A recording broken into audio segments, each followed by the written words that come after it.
Καλώς ήρθατε. Τι κάνεις, πώς είσαι, χαίρομαι να σε δω.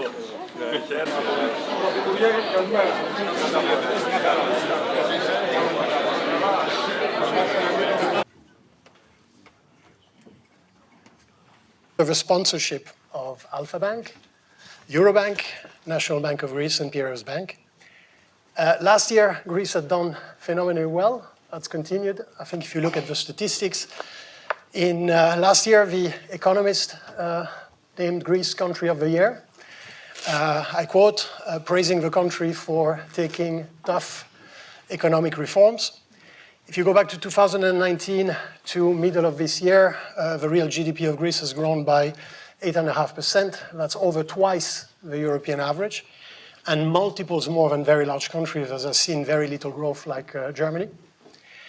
And last but not least, the Economist Intelligence Unit ranked Greece number 1 out of 34 OECD countries across 22-23 on a wide range of economic metrics. So we are incredibly privileged to have again this year the leader of the government that oversaw that period of economic performance, the Prime Minister of the Hellenic Republic, Mr. Kyriakos Mitsotakis. So thank you for being here.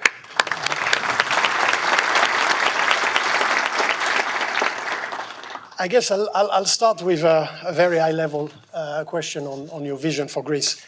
35 years ago, your father had a vision for Greece of a modern country competing on the global scene.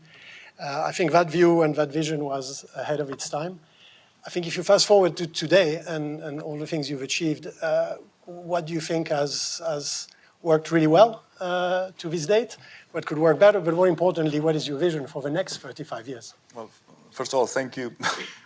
Thank you very much for hosting me.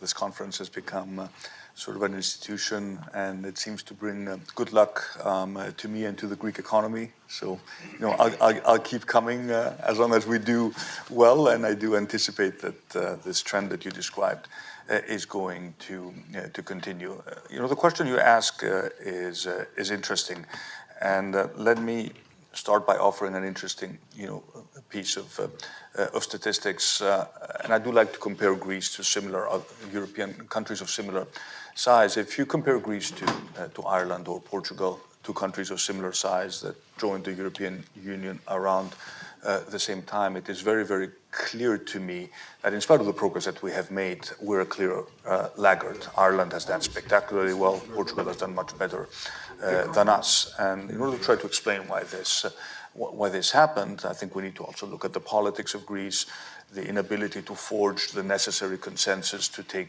real steps to modernize the country, the fact that, of course, we suffered unnecessarily during the financial crisis because of political choices that were made. And I think that now we are in a position to actually make up for that lost ground and become a true sort of modern European country that also punches above its weight, that can make up the lost ground, but can also be a leader in sectors where we feel that we have a natural comparative advantage. And this fight between the forces that want to take Greece forward and those that actually were content with maintaining the status quo is a continuous fight. It's taking place also in many other countries. And if I were to sort of describe, my vision of Greece, I would use the example of the Thessaloniki Metro, which we inaugurated 2 days ago. A spectacular, public works project that went through lots of difficulties because there was lots of resistance by all sorts of forces that didn't want it to be built. It's a state-of-the-art metro that protects our cultural heritage. This, for me, is sort of an image of the Greece of the future. And we will remain fully committed to this path. I think we've made good progress so far. I think it is important not just to convince the financial community, the big companies, but also to ensure that the broader public is on board and that they understand that they will also have something real to benefit from this growth story that we're telling. This has not happened yet to the extent that we wanted for one simple reason, and that is cumulative inflation, which has essentially eroded the significant increases in wages and the reduction of taxes. But I do expect that the next 2 years are going to be rather different, and it is important for people to understand that they actually have a stake in this, so they can be part of this transformation story for the country, that they should not be afraid of change, and that in this sort of turbulent and confusing world, we provide the necessary stability and direction that the country needs. Great. Well, actually, if we move from that to your current policy, you're now 1.5 years into your second term. Greece has continued to do extremely well on the path it was for some time. I thought I'd never say this, but you've also been immune from contagion from the rest of Europe. What a reversal over the years. As you look forward, what are your immediate focus and priorities for the country over the next couple of years? First of all, who would have thought that Greece would risk to be contaminated by France and not the other way around? I mean, not many people would have expected this 4 or 5 years ago. Well, our priorities are very, very clear. The first is non-negotiable, and that is to make sure we maintain the fiscal stability, deliver on our budgetary commitments, stay within the expenditure benchmarks as they have been agreed with the European Union, and make sure that we focus on convincing the capital markets that Greece has left the difficult years behind us for good. I think this is something that the markets understand and appreciate. It is very much reflected in our spreads, but we know very well that we need to be vigilant, because there's always pressure to spend more, and we are now in a new fiscal framework, and we need to explain that not just to the markets. I think the markets understand it, but we need to explain that to our population, that the expenditure benchmark is fixed. So even if I bring in additional revenue, I cannot spend that revenue and go over the expenditure benchmark. What I can do is use structural changes in revenue collection to lower taxes. So if we continue, and we will continue to be successful in tackling tax evasion. This is a structural change. This is not a one-off tax. It's a structural change, and I can use whatever surplus I have to convince the European Union that I can use that to actually further lower taxes. So for me, this is the number one priority. The number two priority is to make sure that we use this stable fiscal position as a foundation to continue to focus on productive investment. Domestic investment, foreign investment, we have lots of important Greek companies here. We have provided them with the stability, the access to capital, also through the RRF loans, but also the opportunities to invest in the country. And if you look at, for example, manufacturing, our manufacturing is up 25% since 2019. It's pretty remarkable compared to what has happened in Europe. So this is not just, the Greek economy is not just a one-trick pony, meaning not just dependent on tourism. Leading, manufacturing companies that continue to invest in the country, because bridging the investment gap is critical. And the third, I think, very important challenge is to manage skills and technology. So we need to make sure that we are at the forefront of the AI revolution, and this is not just relevant for the state. I'll be having a very interesting 3-hour workshop with Tony Blair and Demis Hassabis, who is the Nobel laureate working for Google, to understand better how we can use AI to improve government policies. But this is also very relevant for the companies. For the big companies, to use AI to improve their productivity. For the ecosystem startup in Greece, and we'd like to see also, Greek technology companies that are interested in listing on the Athens Stock Exchange. We have a big opportunity there.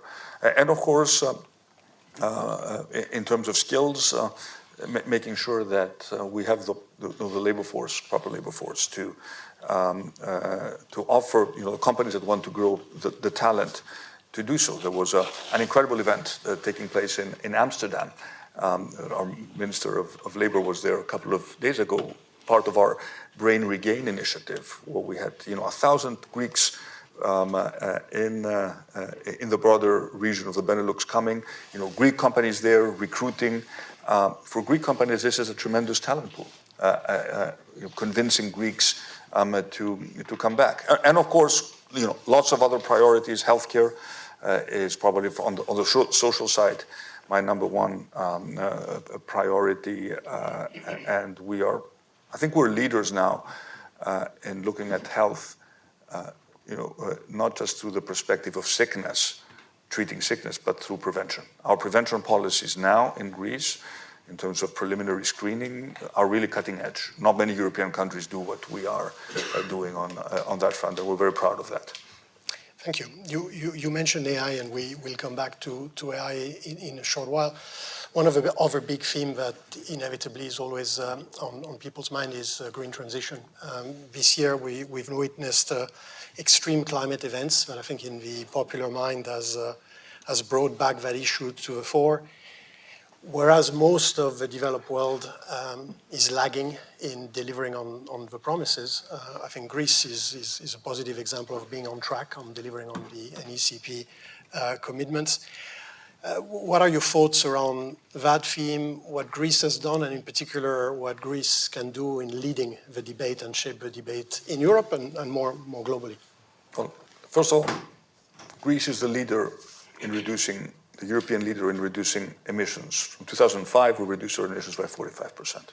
A big chunk of this is related to getting rid of coal in our electricity production. Of course, we produce more than 50% of our electricity from renewables, slightly higher if you also had our hydro capacity. And there's a lot of interest in further investing in renewables. We will continue to be leaders on that front. But we need to be very careful in Europe how we manage the green transition. We cannot afford to be leaders in the green transition and destroy our industry in the meantime. So balancing the green transition with strengthening our competitiveness is going to be absolutely critical. And if this means slightly reducing the glide slope towards reaching our emissions targets, so be it. We account for 6%. Europe accounts for 6% of global emissions. We cannot believe that we will solve the problem on our own.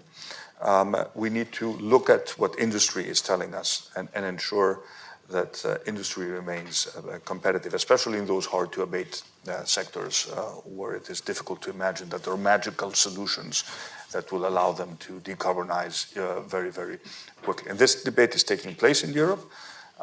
It's been also highlighted by the Draghi report. And there are lots of things we can do in that direction. The first most important investment we need to make is in our grids. We don't have a European energy market now. We think we have one, but we don't. I mean, if you just look at the disparity of prices, the market is clearly not working for structural reasons, for reasons that are related to how the target model actually works. And I think the number one priority for the Commission is to look how it will bring down energy costs for business and for consumers. And there are ways we can work towards that direction. The other aspect of climate, of the green transition, which does not receive enough attention, is adaptation. We've placed all our eggs in mitigation, setting very ambitious targets. And when we look at what's currently happening in terms of the climate crisis, it is clear that we need to be more resilient, and we need to be both proactive, but also make sure that we ensure that we can build back better in case of natural disasters. All countries have infrastructure that are not fit for purpose. In roads, yesterday, we got 80% of the rain that Valencia got. 80% of the rain that Valencia got. In roads, no weather model predicted it. No? So, and zero casualties. Why? Because we have a very, I think, well-tested system of early warning and telling people what they should do in case of natural disasters. So focusing more on smart adaptation, especially when it comes to issues such as water management, advanced weather forecasting models. This is an area where AI can really do miracles. I think we're very close to have global weather forecasting models using AI that are probably much better than we ever had. And this is absolutely critical in terms of at least protecting lives, because there's only that much you can do. And if people believe that you can build the infrastructure to cope with this amount of water, I mean, sorry, but that's not something you can do in a year or two. So we need to be better prepared and make sure that we focus on number one priority is protecting human lives, and this, after the Valencia disaster became, painfully clear. It's difficult to talk about energy and energy transition adaptation without, focusing on what have been rising geopolitical tensions, but actually armed conflicts around the globe. As you think through those developing major themes and Greece's particular role in the middle of all of that, what are your thoughts? This is, we have entered an era of sort of great geopolitical uncertainty. We have, a war in Ukraine that is clearly not going in the direction that we hope for.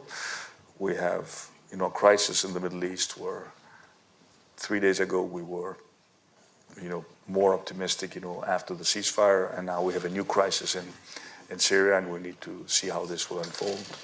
Because, of course, we're always very concerned about not just about the plight of the country. It's horrible what has happened in Syria, but also about possible refugee flows.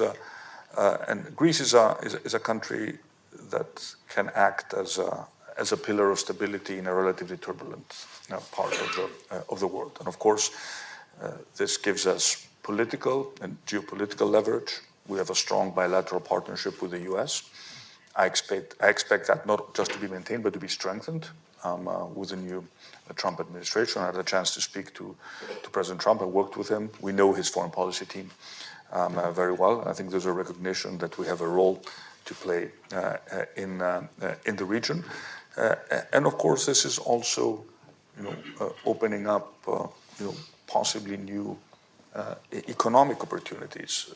Are we ambitious enough to look beyond the conflicts and prepare for that day? For example, do we aspire to play a role in the reconstruction of Ukraine? We should. As I told you before, we can already provide Ukraine with natural gas.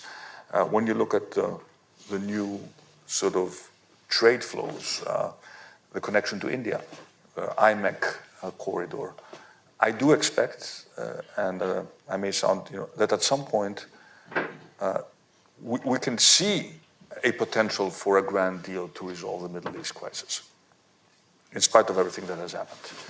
And I think the new US administration, if it plays its cards smartly, can move in that direction. That is going to be transformational. The stability in the region, the connection to India, and Greece as the closest continental country to what I think is the country that offers the most potential in terms of connections to Greece, and that is India. So this is not just about us acting as a trusted partner when it comes to geopolitics, because we talk to everyone and everyone respects us. It's also about the potential opportunities that can emerge if we look beyond the current crisis. So we need to prepare both for the worst, but also get ready for the possible opportunities that may emerge. You mentioned the United States. Obviously, the world, half of the world has voted this year in one shape or another. The United States has new leadership. There's constant information flow coming out of China. And within Europe, voices, calling for more urgent reforms, including my fellow national Mario Draghi. As you look at the position of Europe in the middle of those moving tectonic plates, how do you see Europe going forward, and what are the things that maybe from your Greek experience you can contribute to that debate? implement the Draghi report. It's, for those of you who have not read it, it's a great reading, and it highlights both the problems that we face, but also the opportunities that we need to address. The problem in Europe is twofold. On the one hand, it is a problem of excessive regulation. I think this is something which is recognized. Not making it easy for companies to operate in Europe. You are a tech startup, for example, and do you really have access to a single market? No, because you have 27 different regimes. So this idea of this 28th European regime for startups, I think is extremely interesting. Complicated to implement, but very, very interesting. No surprise they moved to the US. Capital Markets Union. Does anyone really want to list if you're a booming startup? I mean, right now, you're either going to move to the US or going to get venture capital from the US, which is primarily European taxpayers sending their money to the US to reinvest that in Europe. So Capital Markets Union for me is absolutely critical. We've been talking about it for 10 years. Now is a chance to actually make it happen. And this means overcoming objections by certain specific member states. I spoke about energy and the financing of European public goods. And of course, defense is a big topic. And Greece is doing its fair share of its part. We spend more than 3% on defense. But are we going to be able to mobilize European funds for defense? Interestingly enough, I saw this morning that the Prime Minister of Denmark is a traditionally frugal country, so they've been traditionally rather opposed to common debt, said yes to European common borrowing for defense purposes. Right now, if we were serious, we would say, okay, we did 750 billion for the COVID recovery. Why can't we do 100 billion for a dedicated defense fund that will also focus on developing European technology? We have technology in Europe. We end up buying systems from abroad. It's inconceivable to me that we cannot develop the European technology for missile defense, which has proven to be absolutely critical. It will strengthen NATO, but we need to make sure that such an investment also has more European content. So these are some of the bold decisions that we need to take. Two observations. The Commission is on board, and the mood in the Council is changing. So on the other hand, the headwinds are significant, but the threat of gradually gliding towards geopolitical irrelevance is real. And I think it's at least been accepted by my colleagues at the European Council. Let me pick you on the second theme you mentioned, which is immigration. You took early on, around 2020, a fairly tough stance on illegal immigration at a time when it might not have been as popular or accepted as it is now. You mentioned for Greece that's no longer necessarily at the top end of people's concerns. Events over the last few days, obviously, across Europe will fuel again concerns and preoccupation. But as you think through what has been your success in putting forward some of your initiatives, are there things that you still have on your agenda, and are there some helpful lessons that other European countries could take advantage of? Our biggest success has been to move the European Union towards our position on immigration. Because you're right, when in 2020 we're faced with the first instance of weaponization of mass migratory flows, we were very tough and we did the right thing. Poland is faced with a very similar situation now on its border with Belarus, and the same may be happening in Finland or in the Baltic countries. So protecting your border and making sure that you decide who comes into the country and not the smugglers is critical. If you have a sea border, it is more difficult. You always need to be very careful, and we've saved thousands of people, but this does not mean we make it easy for boats to get into our territorial waters. We will make it difficult for the smugglers, and that's the only way to break the model. If someone pays in advance and cannot get through, then he'll have difficulties recruiting new clients. But this is only part of the story. We need returns. Returns have not happened yet. So for those whose asylum applications are declined, they end up in one way or another staying in Europe, and this is a big problem. And this should be a European project, and we need to use European leverage. We cannot have, for example, preferential arrangements with countries and not use the leverage that we have in order to tell them that they need to accept returns. And of course, we also need a proper and more sort of, I think, ambitious agenda when it comes to legal migration. We're doing that with countries such as Egypt for construction workers or agricultural workers, India, the Philippines. There are already shortages of labor. And we need to be more open in terms of offering people the opportunity to work in Greece, but on our own terms, and make sure that they travel legally and safely.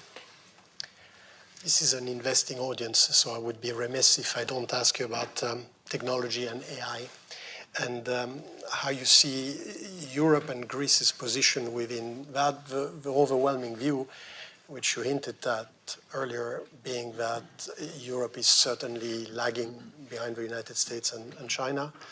How are you thinking about technology and AI and all those developments from a European standpoint and a Greek standpoint? We have just published our AI strategy.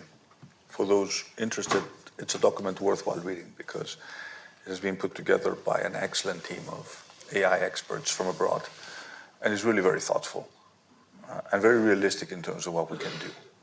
I mean, what can Greece offer? First of all, what are the advantages that we have when it comes to AI?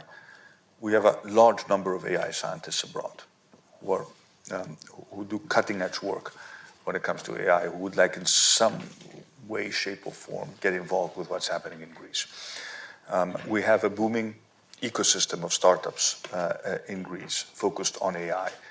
We have a government that understands that putting in place a proper and attractive regulatory framework within the AI Act could be a comparative advantage.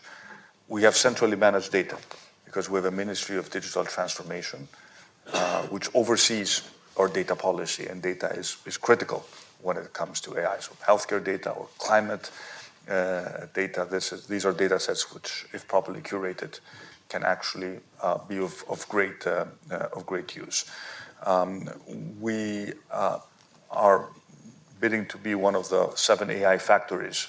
The tenders have been put in place, which will give us access to significant European funding when it comes to AI. We're building our first Greek supercomputer, and we're an attractive destination for data centers. Many of them are already in the process of being built, and of course we'll also need renewable energy in order to supply them. And I think on the softer sort of sides, but still very, very important, given our heritage, we should be leaders in the space which sort of bridges ethics and AI.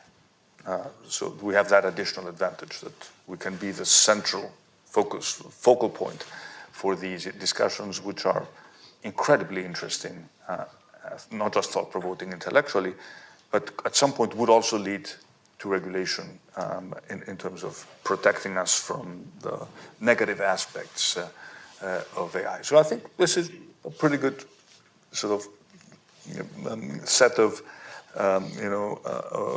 pieces that constitute a country that has thought about this and can possibly punch above its weight when it comes to AI.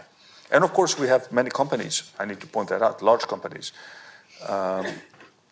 who we would like to help also by accessing European funding that can play a critical role in terms of using AI to improve their processes, and a government that is ready to do that. So for example, we already use AI to scan legal contracts. And it's incredible how much time you can actually save. So think of AI as who's developing the technology. Difficult to imagine that anyone will compete with the American hyperscalers. But how do we apply AI is critical. I mean, and for every company how to use AI to improve productivity is something which should be of concern certainly to the companies that are present here. Before, and we'll probably have time in a very short while for one or two questions from the audience if there are any, but last year what we did very rapidly was ask you to answer a rapid fire of questions just to understand the person behind the leader. If you're up for it, I'll go through a series again. I promise it won't put you on the spot. I thought the first rapid question would be, will you tax the banks or not? I think I've heard that the answer is you won't. Yes, the answer is we expect a lot of things from the banks, but an extraordinary tax is not in the cards. Yeah. And I'd like to claim that you needed a lot of convincing, but that wasn't the case. Yeah. So the banks can sleep soundly. If you have to drink coffee or tea? Or coffee. Read a book or watch a movie? I read a book. Early bird or night owl? Definitely early bird. So sunrise or sunset? Sunrise. Shopping in store or online? Of course in store.